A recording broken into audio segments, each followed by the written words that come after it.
Imagine a regular Porsche 911 GT3 in your garage, parked next to a brand new, no options Boxster. Now imagine your garage with just a 911 GT3 RS inside. From a cost standpoint, you could have either for roughly the same amount of money.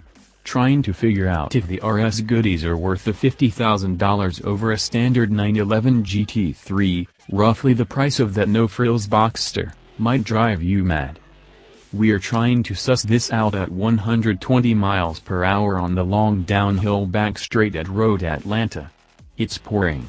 Rivulets of water are streaming across the track. Ahead, in a 911 Turbo leading the pack, is Le Mans and Daytona winning driver David Donahue. He's helpfully warned us to avoid nipping the curving, since that's where water pools. Hydroplaning could end someone's day. Through the blinding spray, Donahue mercifully has reduced the pace. There's enough speed to evaluate what the GT3 RS does well, which is essentially everything. There's also enough time to figure out what sort of sports car this is. As is fitting and proper for the traditional sports car par excellence, at the top of the large and expensive 911 heap is the GT3. While the base is shaken by the encroachment of turbocharging on basic 911 models, the summit is, like mountain air, all natural. The GT3 was subject to a beyond galling recall due to faulty con rods with a penchant for ventilating crankcases and starting catastrophic fires, but storms crash upon every peak. Progress is inevitable for German engineers. The GT3 RS is the 911 reforged in those embarrassing fires. The GT3 itself was a false summit, but the RS is the real deal. Underneath the very purple bodywork, this is a lither and more athletic thing than the already superb GT3. Lightweighting is accomplished with a healthy dose of carbon fiber on the engine cover and the frunk. The roof, with a slick-looking depressed/running longitudinally, is made of magnesium. That serves to lower the center of gravity, Porsche assures us. Even the rear silencer is made of titanium. In total, the RS is 22 pounds lighter than the GT3 is based on, seemingly small gains considering all the exotic materials, but less so considering what's been added back.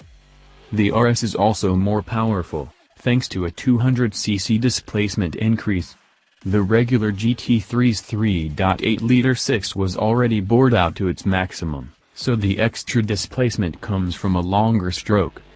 That serves to lower the redline slightly, from 9,000 revolutions per minute to 8,800, although peak horsepower is the same, at 8,250 revolutions per minute, but horsepower swells to an even 500 and torque to 338 pound-feet, bumps of 25 horsepower and 14 pound-feet. This engine is a serious piece of equipment, boasting dry sump lubrication, direct injection, and light-weight engine internals like titanium connecting rods. It breathes through those side intake scoops that confused everyone when the first spy shots of this vehicle surfaced. Instead of feeding big intercoolers like on a 911 Turbo, they cram air into the naturally aspirated RS's and take no care. Like the GT3, the RS is available only with Porsche dual-clutch PDK transmission. The 7 available ratios are shorter here, and shifting is blink and you'll miss it quick. After pulling the paddles a few times, I decided to see how the PDK would shift itself, and, considering the deluge, never bothered to put it back in manual mode. In full auto, this transmission is smart enough to hold revs properly, shift when it makes sense on a track, and never hunt between gears. Choose your own adventure, yank a paddle or let the car shift for you. There's no real downside. But there is downforce. A lot of it. The new front splitter and the slatted fender vents provide 243 pounds at 186 miles per hour, and the coffee table-sized rear wing contributes 485 pounds.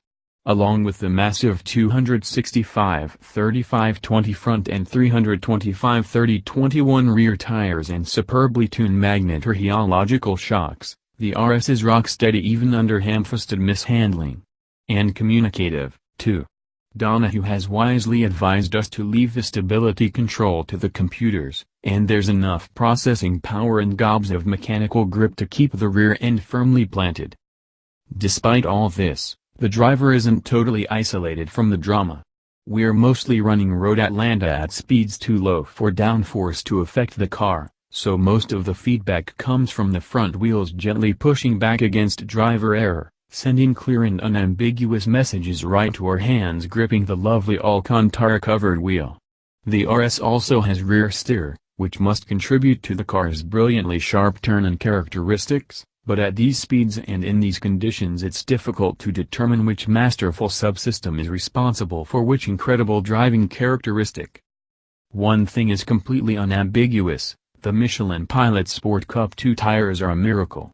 We had a flock of Cayman GT4s on hand, wearing previous generation versions of the same tire, and they behaved like you'd expect an extreme high-performance summer tire to on a wet, cold track. The next-gen tires on the RS might as well have been race-only rain slicks for all the effortless traction they provided. Both Donahue and Hurley Haywood concurred that the tires were perhaps the biggest difference between the two cars, and a few white-knuckle moments in the GT4 proved the point. That tires such as these are street legal is a major accomplishment. On the RS, they're a treat. We haven't even scratched the surface of some of the tech and subtle tweaks Porsche's engineers used to hone the GT3 into the more impressive RS. This is a lot to think about out on the track.